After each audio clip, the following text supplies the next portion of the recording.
తమ్మినేని గారి విషయంలో అందరూ మర్చిపోయారండి. మర్చిపోయారులే నన్ను అని చెప్పి అనుకున్నాడు అతను. కానీ అతను సైలెంట్ గా ఉన్నంత మాత్రాన, సీక్రెట్ గా ఉన్నంత మాత్రాన, మీడియా ముందుకు రానంత మాత్రాన అతను మంచోళ్ళని ఎవ్వరు అనుకోరండి.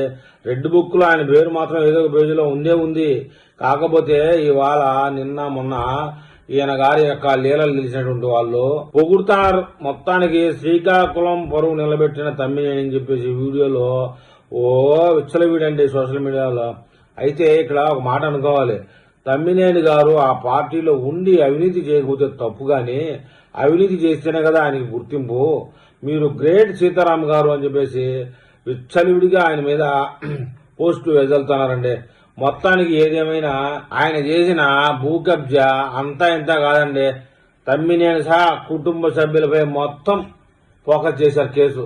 ఏదో అరెస్ట్ చేస్తా ఉన్నారు అన్నారు. దాని విషయంలో ఇంకా పూర్తి అప్డేట్ అయితే లేదు. కానీ మొత్తానికి మాజీ స్పీకర్ అయినటువంటి మన వైసీపీ కరుడు కట్టిన నేత అసెంబ్లీనే హోటల్గా భావించి నిద్ర గిద్ర అన్ని అక్కడే చేసేవాడు.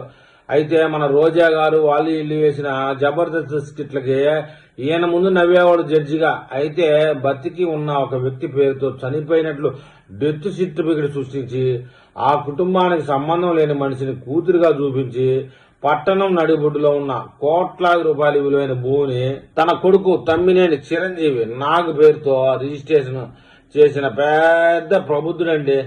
అయితే త్వరలో సీతారాం కుటుంబ సభ్యులను అరెస్ట్ చేసే అవకాశం ఉందని, లేదా కొంతమంది అరెస్టుకు సిద్దమవుతున్నారని తెలుస్తా ఉంది.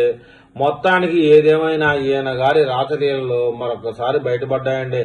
మొత్తానికి కాముగా ఉన్నాళ్లే, ఏదో సైలెంట్ అయిపోయాళ్లే, కొంచెం ప్రాయచిత్తం పడ్డాళ్లే అని చెప్పి అనుకుంటా ఉన్న జనాలకి లేదు నేను అలా ఎందుకు పడతాను, నేను సైలెంట్ గా నా పని నేను చేసుకొని పోతానని చెప్పేసి తమ్మినేని సీతారాం గారు చెప్పకనే చెప్పారండి.